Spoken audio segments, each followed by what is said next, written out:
والصلاة والسلام على رسوله ونبيه وحبيبه الكريم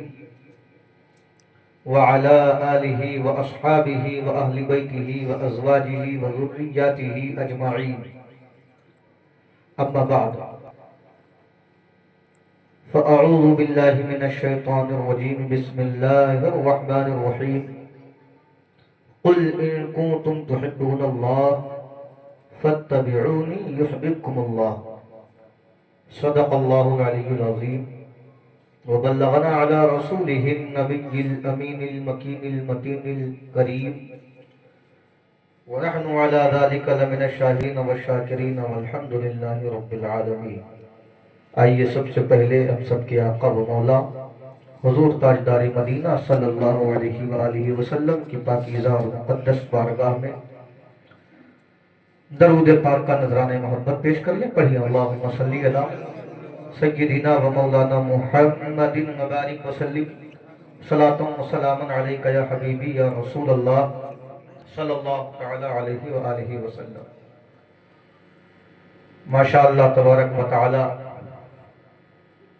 یہ محفل مقدس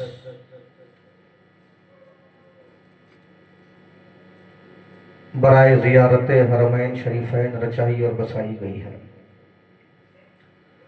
اللہ رب العزت اس محفل کو اپنی بارگاہ میں قبول فرمائے اور حاجی صاحب کا جانا قبول فرمائے. راستے میں کوئی مصیبت پریشانی صعوبت آنے والی ہو، اللہ ان تمام مصیبتوں کو دور و دفع فرمائے.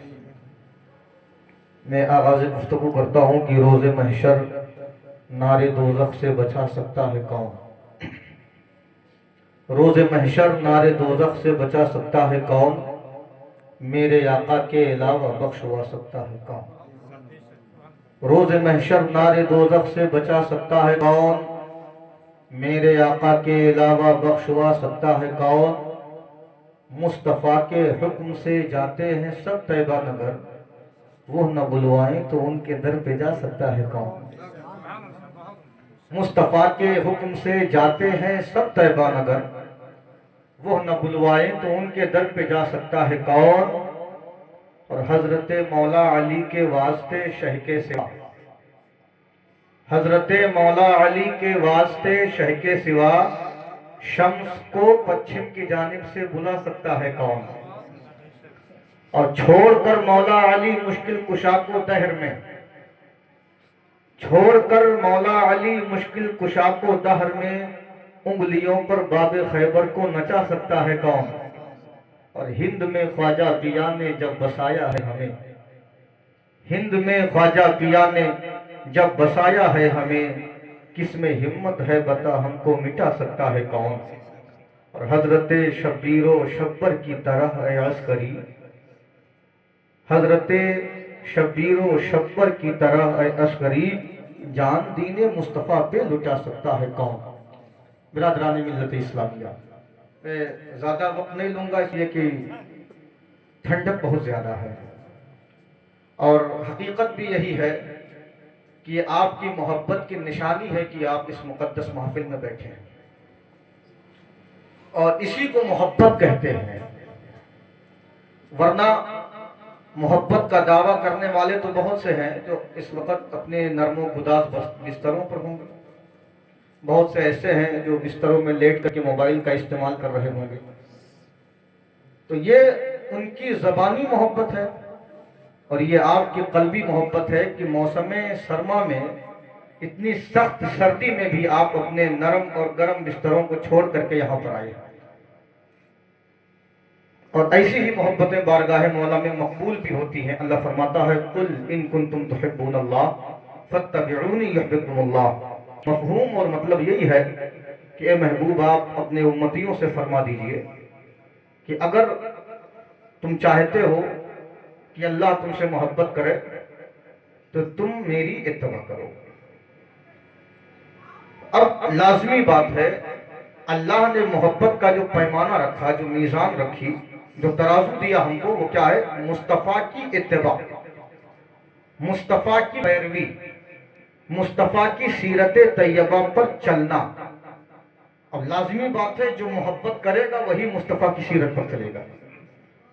جو مصطفیٰ سے عشق کرے گا وہی مصطفیٰ کے بتائے ہوئے راستے پر چلے گا۔ تو اب یہ بات بالکل واضح اور کلیئر ہو گئی کہ جس کے سینے میں نبی کی محبت ہے وہی اللہ تک پہنچنے کا راستہ پائے گا، جس کے سینے میں نبی کا عشق ہے وہی رضائے رب کو حاصل کر سکتا ہے، اور جس کا سینہ نبی کی محبت سے خالی ہو جائے پھر وہ رب تک نہیں پہنچ سکتا، وہ راستہ بند کر دیا جائے گا۔ اور آپ خود اندازہ لگائیں کہ میرے آقا سے محبت کس طرح ہونی چاہیے۔ میرے آقا فرماتے ہیں لا یؤمن احدکم حتی اکون احب الیہ من والدہ وولدہ والناس اجمعین۔ اے لوگو، اگر تم سچا مسلمان بننا چاہتے ہو، اگر تم سچا مومن بننا چاہتے ہو، اگر تم مومن کامل بننا چاہتے ہو، تو اس کے لیے تم پر لازم و ضروری یہ ہے کہ تم مجھ سے اتنا پیار کرو، مجھے اتنا چاہو، مجھ سے اتنی محبت کرو کہ جتنی محبت تم اپنے ماں باپ سے نہ کرتے ہو، جتنی محبت تم اپنے بھائی اور بہنوں سے نہ کرتے ہو، جتنی محبت تم اپنے بچوں اور بچیوں سے نہ کرتے ہو، جتنی محبت تم اپنے مال و اولاد سے نہ کرتے ہو، جتنی محبت تم اپنے دوست و احباب سے نہ کرتے ہو، یہ میزان میرے مصطفیٰ نے دے دیا اور یہ تمام لوگوں کو سمجھا دیا کہ جس کے سینے میں میری محبت موجود ہے وہی سچا مسلمان ہوگا، وہی مومن کامل ہوگا، وہی مصطفیٰ کا وفادار ہوگا۔ اور یہ پیمانہ اس انداز میں میرے آقا نے بتایا کہ بتایا تو اس وقت تھا، لیکن یہ پیمانہ قیامت تک رہے گا۔ اور جب بھی بات محبت مصطفیٰ کی آئے گی، جب بھی بات عشق مصطفیٰ کی آئے گی، تو ہم اسی کو مانیں گے جس کے سینے میں مصطفیٰ کا عشق ہوگا۔ اب اگر وہ غریب ہے اور مصطفیٰ کا عاشق ہے تو ہمارے سر کا تاج ہے، اگر وہ نادار ہے، اگر اس کے سینے میں مصطفیٰ کا عشق ہے تو ہمارے سر کا تاج ہے، اگر وہ فقیر ہے، اس کے سینے میں مصطفیٰ کا عشق ہے تو ہمارے سر کا تاج ہے۔ لیکن اگر وہ کوئی پیر ہے اور وہ مصطفیٰ کا باغی ہو، اگر کوئی بادشاہ ہو، مصطفیٰ کا باغی ہو، صاحب ثروت ہو، مصطفیٰ کا باغی ہو، مال و دولت والا ہو، مصطفیٰ کا باغی ہو، اپنے وقت کا جبہ اور قبہ پہننے والا ہو، مصطفیٰ کا باغی ہو، جبہ و دستار کے ساتھ چلنے والا ہو، مصطفیٰ کا باغی ہو،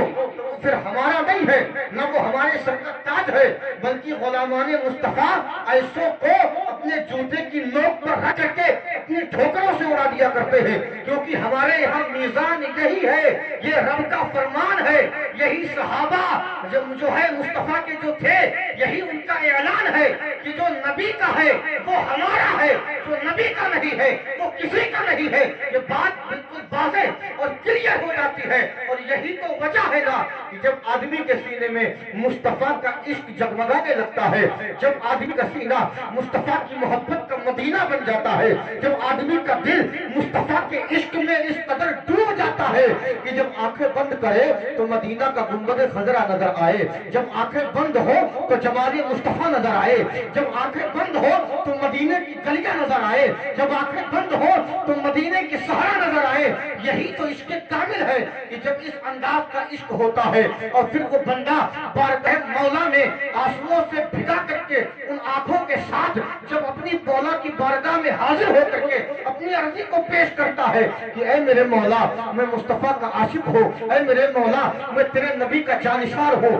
اے میرے مولا میں تیرے آقا کا وفادار ہوں، اور جب بندہ عشق مصطفیٰ میں ڈوب کر کے مصطفیٰ جان رحمت کو وسیلہ بنا کر کے رب کی بارگاہ میں دعا کرتا ہے تو پھر تاریخ نے یہ بھی دینا ہے کہ دنیا میں ایسے لوگ آئے ہیں جن کے پاس مال و دولت کا انبار تھا، جن کے پاس مال و دولت کا ڈھیر تھا، کوئی کروڑ پتی ہے، کوئی ارب پتی ہے، کوئی کھرب پتی ہے، کوئی لکھ پتی ہے، مگر ان کی قسمت نے اس قدر ان کا ساتھ نہ دیا کہ وہ کبھی جا کر کے کعبۃ اللہ کا دیدار کر لے، وہ کبھی جا کر کے مدینہ طیبہ کی گلیوں میں جا کر کے پھر سکے اور ان گلیوں کے ذرات کو، وہاں کی خاک کو اپنی آنکھوں سے لگا کر تبرک حاصل کر لے۔ بلا شک و شبہ یہ ایک بلاوا ہے مصطفیٰ کا، مصطفیٰ جسے چاہتے ہیں وہ جاتا ہے، جسے بلائیں گے وہ جائے گا، کیونکہ یہ تو ہمارا عقیدہ ہے۔ میرے مصطفیٰ کو میرے رب نے مختار کل بنا کر کے بھیجا ہے. دنیا کی کوئی بھی شے ہو، ہر شے پر، ہر چیز پر میرے مصطفیٰ کا اختیار ہے،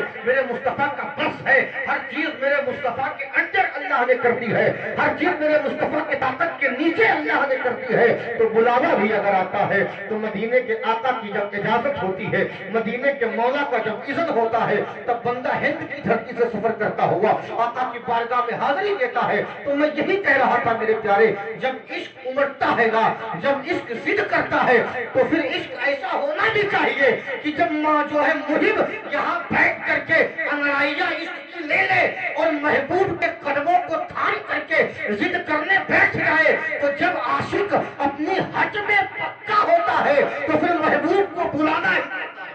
نعرہ تکبیر، نعرہ رسالت، علامہ مصباح صاحب قبلہ، نعرہ تکبیر، نعرہ رسالت. مدینے کی گلیاں یہ ایک عاشق سمجھ سکتا ہے، ورنہ بات تو تب ہے مدینے کی ہو عظمت گھر دل میں، گھر مدینے میں بنا لینے سے کیا ہوتا ہے. یہ تو آپ سب جانتے ہیں. ہم یہاں سے بہرائی جاتے ہیں تو بہت ادب و احترام کے ساتھ سر کو جھکا کر دل حاضر کر کے بارگاہ غازی میں حاضری دیتے ہیں، مگر جو وہاں پرماننٹ رہتے ہیں وہ شاید سال میں ایک مرتبہ حاضری دینے کی سعادت نہ حاصل کر پا رہے ہیں. ہم اجمیر جاتے ہیں تو دل کا ارمان جگہ رہتا ہے، آنکھوں میں جلوہ اجمیر بسا ہوتا ہے، اور ہم عقیدت و احترام کے ساتھ یہاں سے بس کر کے مصیبتوں کو، مشکلوں کو، صعوبتوں کو، تکلیفوں کو برداشت کرتے ہوئے بھوکے پیاسے رہ کر کے اس کنڈیشن میں ہم اجمیر میں حاضر ہوتے ہیں. اور بارگاہ خواجہ میں جب حاضر ہوتے ہیں عقیدت و احترام کے ساتھ تب ملتا ہے. لیکن وہاں کے رہنے والوں کو دیکھ لیجئے وہ کتنے بے ادب ہوتے ہیں. تو یوں ہی جب بھی اس بارگاہ میں حاضری ہو تو ادب سے جاؤ، کیونکہ وہ جگہ ادب ہے، وہ مقام ادب کا ہے.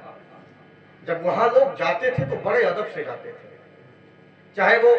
آپ اندازہ لگائیں جو ہمارے اکابرین علماء گزرے ہیں مدینے کا کس قدر ادب کرتے تھے. حضرت امام مالک رحمۃ اللہ تعالی علیہ، آپ مدینے میں ہیں، مدینہ مقدسہ میں آپ کا مزار بھی جنت البقیع شریف میں مرجع خلائق ہے. لوگ گئے ہیں، ان کو نشاندہی نہیں ہوگی وہ الگ بات ہے، لیکن جب صبح فجر کے بعد جنت البقیع کا دیدار کرنے کے لیے لوگ نکلتے ہیں تو قسم خدا کی اگر کلیجہ نہ ہل جائے تو بتانا، کیونکہ وہ جنت البقیع کی مقدس زمین ہے کہ وہاں پر معمولی ہستیاں نہیں ہیں. ہم تو خالی ذکر کرتے ہیں نا کہ کربلا شریف میں امام حسین رضی اللہ تعالیٰ عنہ کی ذات ہے، مگر ہاں کربلا میں میرے حسین کا جسد ہے، جسم ہے، سر تو مدینہ کی گلیوں میں. یہ تو حاجیوں کا مقدر ہے. میں کہتا ہوں جو مدینہ جائے ان کا مقدر ہے. ذرا سوچو، ہم یہاں بارگاہ غازی میں جاتے ہیں جو علی کی اولاد میں سے ہیں، ہم بارگاہ خواجہ میں جاتے ہیں جو سیدہ فاطمہ کی نسل سے ہے،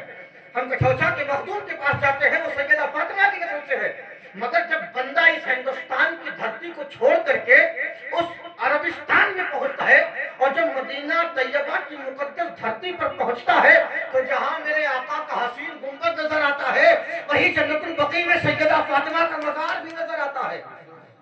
وہی جنت البقیع میں امام حسین کے سر کا مزار بھی نظر آتا ہے، اسی جنت البقیع میں امام حسن کا مزار نظر آتا ہے، اسی جنت البقیع میں کربلا سے واپس آنے والے سید سجاد عابد بیمار امام زین العابدین کا مزار بھی نظر آتا ہے، اسی جنت البقیع میں حضرت امام باقر کی تربت انور بھی موجود ہے، اور اسی جنت البقیع میں جن کے نام کی فاتحات ہم کیے ہیں نا، پوجا منائے ہیں نا، ان کی تربت انور بھی سیدہ فاطمہ کے قدموں میں جنت البقیع میں موجود ہے. معمولی جگہ. اور اس کے علاوہ بھی دیگر صحابہ کرام، نبی کریم صلی اللہ علیہ وسلم کی تقریباً 9 بیویاں اس جنت البقیع میں مدفون ہیں. بڑی پاکیزہ جگہ. کہا ہے نا میرے امام نے کہ حرم کی زمین اور قدم رکھ کے چلنا، یہ نہیں ہو سکتا. یہ عاشقوں کا شیوا ہے. امام مالک رحمۃ اللہ تعالی علیہ نے اپنی ساری زندگی مدینے کی گلیوں میں گزار دی میرے پیارے. لیکن جب آپ کو رفع حاجت کا احساس ہوتا، استنجا اور پاخانے کا احساس ہوتا تو آپ فوراً مدینے سے باہر نکل جاتے. جہاں جو حدود مدینہ ہے اب تو خیر کافی بڑا ہو گیا، لیکن اس زمانے میں بہت کم تھا، وہ نکل جاتے فوراً. تو لوگ ان سے سوال کرتے ہیں امام مالک کیا بات ہے، آپ رفع حاجت کے لیے مدینہ کے راس کر جاتے ہو، کیا مدینے میں جگہ نہیں ہے؟ کیا اس جگہ اس طرح کا انتظام نہیں ہے؟ آپ فرماتے اے پوچھنے والے نادان، بتا میں اس مدینے میں کیسے رفع حاجت کروں، کیسے میں پاخانہ پیشاب کروں جس مدینے میں میرے آقا اپنے پائے ناز کو رکھ کر کے چلا، میں کیسے اس مدینے پر رفع حاجت کروں جس مدینے میں میرے آقا کا مقدس جس میں پاک جسد اطہر موجود ہے؟ یہ مجھ سے نہیں ہو سکتا۔ اور روایتیں بتاتی ہے، تاریخ بتاتی ہے کہ امام مالک رحمت اللہ تعالیٰ علیہ جب مدینہ چھوڑ کر کے رفع حاجت کے لیے جاتے نا، اور جیسے رفع حاجت مکمل کرتے، استنجے سے فارغ ہوتے، فوراً مدینے کی طرف بڑھ کر کے آتے۔ کوئی پوچھتا امام مالک دوڑ کر کیوں آتے ہو؟ جس طرح گئے تھے اس طرح آؤ نا۔ کہنے لگے نادان تجھے پتا نہیں، ارے میں نے اپنی ساری زندگی اس مدینے میں گزار دی ہے یہ دعا کرتے کرتے، اے میرے مولا اگر مالک کو موت آئے تو مدینے کی گلیوں میں آئے، قبر بنے تو مدینے کی بقی میں بنے، مولا مدینے کے باہر نہ جانے دینا۔ میں جاتا ہوں استنجے کے لیے مدینے کے باہر، مگر دوڑ اس لیے لگاتا ہوں کہ ایسا نہ ہو موت آ جائے، دوڑ لگا دیتا ہوں کہ جب موت آئے تو ایسا ہو کہ اگر ایک قدم اندر بھی ہو تو میں سمجھوں گا میرا میرا۔ اور آج کیسے کیسے لوگ ہیں آپ کو پتا نہیں کہ جب طبع حمیری اول یمن کا جو بادشاہ اول تھا نا، جب وہ یثرب کے میدان میں آیا جسے اب مدینہ کہا جاتا ہے، جب وہ مقام یثرب پہ پہنچا جہاں آج مدینہ بسا ہوا ہے نا، میرے پیارے جب وہاں پہنچتا ہے تو اس کو خوشبو کا احساس ہوتا ہے۔ ابھی آقا نہیں آئے تھے، احساس خوشبو ہے، ابھی مصطفیٰ کی جلوہ گری نہیں ہوئی ہے، مگر اسے احساس ہو چکا ہے کہ ہاں یہاں کوئی پوتر چیز آنے والی ہے، یا یہ زمین معطر ہے۔ تو پھر اس کو کسی کا فیضان ملا ہے،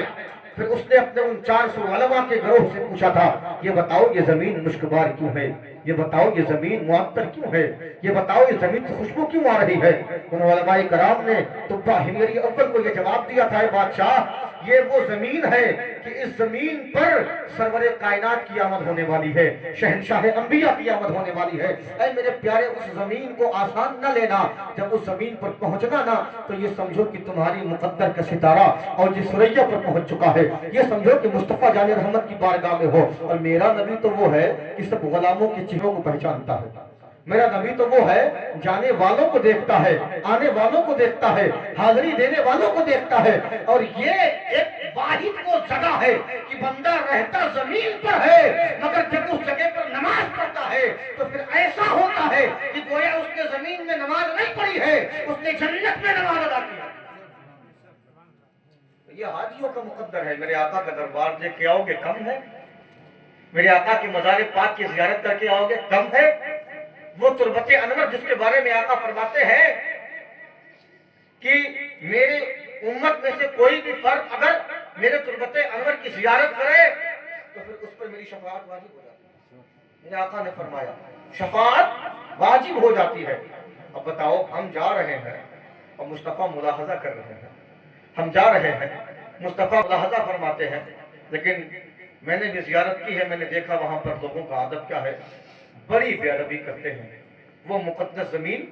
جہاں پر اللہ جس کے بارے میں فرماتا ہے کہ اے لوگوں تم نبی کی بارگاہ میں جب آؤ تو اپنی آواز کو بلند نہ کرو۔ یہاں ہندوستان سے جانے والے لوگ جب جاتے ہیں تو ادب نہیں کر پاتے، کوئی اپنے دوستوں کو ڈھونڈ رہا ہے، کوئی اپنے ساتھیوں کو تیز آواز میں بلا رہا ہے، کوئی بلند آواز سے فلاں کو پکار رہا ہے۔ اے میرے پیارے وہ ادب کی جگہ ہے، وہاں پر جب جاؤ تو ادب سے جاؤ۔ حضرت امام شافعی کا ایک مشہور واقعہ مجھے سمجھ میں آ رہا ہے، ذہن میں بات آ رہی ہے کہ آپ جب گئے نا حج کرنے کے لیے تو آپ مدینے کی گلیوں کو چوم رہے تھے۔ حضرت امام شافعی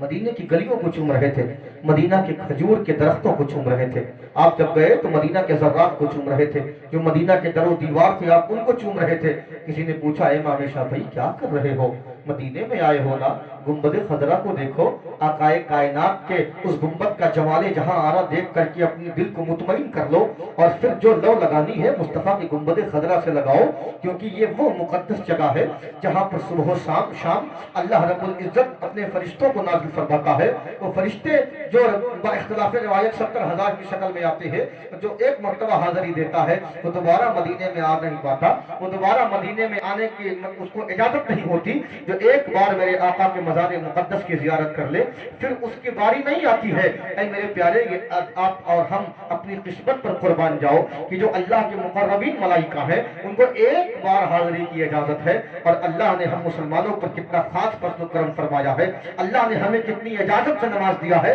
کہ ہم جب چاہیں بس بلاوا آ جائے، ایک بار نہیں، دو بار نہیں، 4 بار نہیں، 10 بار نہیں، زندگی لمبی ہو تو آپ 20 و 25 بار جا کر کے اس مقدس بارگاہ میں حاضری دیتے ہیں۔ یہ انسانوں کا خاصہ ہے، یہ انسانوں کی کوالٹی ہے جو اللہ نے اشرف المخلوقات ہمیں بنا کر کے بھیجا ہے، یہ اس کا فائدہ ہمیں مل رہا ہے۔ اس مقدس گلی میں جاؤ، کسی نے امام شافعی سے پوچھا تھا اے امام شافعی یہ بتاؤ آپ کو گنبد خضرا کے سامنے میں بیٹھ کر کے اپنی فریاد رکھنی چاہیے تھی، آپ مدینہ کے در و دیوار کو چوم رہے ہو، آپ مدینہ کی گلی کو چوم رہے ہو، آپ مدینہ کے کھجور کے پتوں کو چوم رہے ہو، مدینہ کے کھجور کے درختوں کو چوم رہے ہو، وجہ کیا ہے؟ امام شافعی کہتے ہیں نادان تو نے پڑھا نہیں ہے تو الگ بات ہے، میں نے مصطفیٰ کا زمانہ تو نہیں دیکھا، میں نے مصطفیٰ جان رحمت کو تو نہیں دیکھا، مگر میں نے کتابوں میں پڑھا ہے کہ یہی وہ مقدس سرزمین ہے، یہی وہ مقدس گلی ہے جس مقدس گلی میں مصطفیٰ جان رحمت آرام بھی کیا کرتے تھے۔ ہم نے پڑھا ہے انہی مدینے کی گلیوں سے مصطفیٰ جان رحمت گزرا بھی کرتے تھے، ہم نے پڑھا ہے انہی دیواروں سے مصطفیٰ ٹیپ بھی لگایا کرتے تھے، انہی دیواروں کے سائے میں مصطفیٰ آرام بھی کر لیا کرتے تھے، ہم نے پڑھا ہے انہی کھجوروں کے درختوں سے مصطفیٰ نے کھجوروں کو توڑ کر کے استعمال کیا ہے، ہم نے پڑھا ہے انہی ذرات پر مصطفیٰ اپنے پائے ناز کو رکھ کر کے چلا کرتے تھے۔ میں آیا ہوں، میں نے وہ دور تو نہیں دیکھا، میں نے وہ عرصہ تو نہیں پایا، میں نے وہ تو زمانہ نہیں دیکھا، مگر ہاں جب میں نے پڑھا ہے تو میں اس امید میں چومتا ہوں کہ کہیں ایسا ہو کہ کاش یہ وہ ذرہ ہو جس ذرے پر میرے نبی کا پائے ناز پڑا ہو، کاش یہ وہ دیوار ہو جس دیوار کے سائے میں میرے آقا نے آرام کیا ہو، کاش یہ وہ درخت ہو کھجور کا جس درخت کے کھجور کے درخت سے میرے آقا نے کھجور کا ایک حصہ توڑ کر کے کھایا ہو۔ میں تو سمجھتا ہوں کہ اگر میچنگ ہو گئی نا، اگر وہ درخت ہو گیا، اگر وہ دیوار ہو گئی تو میری قسمت کا ستارہ بلند ہو گیا۔ یہ ہمارے اکابرین تھے، کس طرح مدینے کی الفت دل میں تھی، کس طرح مدینے کی محبت دل میں تھی، کس طرح مدینے کا پیار دل میں تھا۔ اور جب مدینے کی عظمت کی بات آتی ہے تو بریلی کے امام بڑے اچھے انداز میں کہتے ہیں حاجیو آؤ شہنشاہ کا روزہ دیکھو، کعبہ تو دیکھ چکے، کعبے کا کعبہ دیکھو، غور سے سن تو رضا کعبے سے آتی ہے صدا،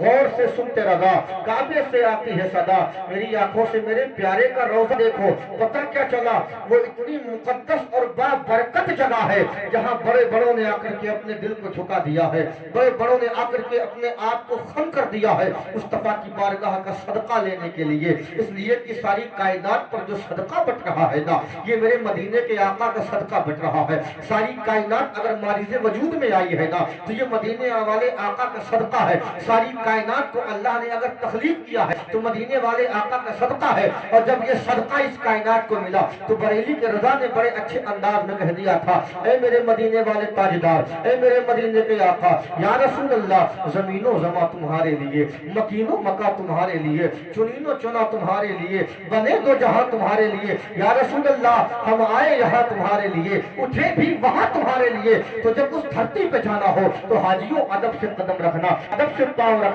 حاجیوں شہر مدینہ میں کہیں ایسا نہ ہو سارا سفر بیکار ہو جائے، اس لیے کہ وہ جائے ادب ہے، وہاں فرشتے بھی ادب سے اپنے پروں کو بچھاتے ہیں، وہ جائے ادب ہے وہاں فرشتے بھی ادب سے حاضر ہوتے ہیں، اس لیے اے جانے والوں جب تم اس مقدس گلی میں پہنچنا نا اور جب وہاں پر پہنچ جانا پھر ان آنسوؤں کے ساتھ مصطفیٰ کی بارگاہ میں حاضری دینا، اس لیے نہ سوچنا کہ ہم یہاں مانگ رہے ہیں مصطفیٰ سنیں گے نہیں، وہ خیال کا عقیدہ ہوگا، ہم اس عقیدے کے ماننے والے نہیں ہیں، ہمارا عقیدہ تو یہ ہے ہم یہاں سے بھی مانگ لیں گے مصطفیٰ یہاں بھی مدد کرنے والے ہیں، وہاں سے بھی مانگ لیں گے مصطفیٰ وہاں بھی مدد کرنے والے ہیں، مگر وہ جگہ ہے جس کے بارے میں خود جو ہے ارشاد عالی شان ہے وہ مقدس و متبرک جگہ ہے، جہاں پر آپ ایک نیکی کرو گے اللہ 50,000 نیکیاں عطا کرے گا، جہاں پر ایک نیکی کرو گے اللہ 50,000 نیکیاں کرے گا، مگر اس وہم و گمان میں نہ رہنا کہ خالی نیکیاں ہی نیکیاں ملتی ہے۔ ارے شہر مکہ اور مدینہ کی وہ مقدس گلی جہاں ایک نیکی کرنے پر مکہ میں جب آپ ایک نیکی کرو گے حدود حرم میں 1,00,000 نیکی کا ثواب ملتا ہے، لیکن جب اگر گناہ کر دو گے نا تو 1,00,000 گناہ ملے گا، اگر مدینے میں ایک نیکی کرو گے تو 50,000 نیکیاں ملتی ہیں، لیکن اگر گناہ کر دو گے نا تو پھر جانتے ہو ہو 50,000 گناہ ملتا ہے، لیکن یہاں سے جانے والے لوگ جان نہیں پاتے ہیں، سمجھ نہیں پاتے ہیں، وہ ادب نہیں کر پاتے۔ میں آپ کو ایک مثال دیتا چلوں کہ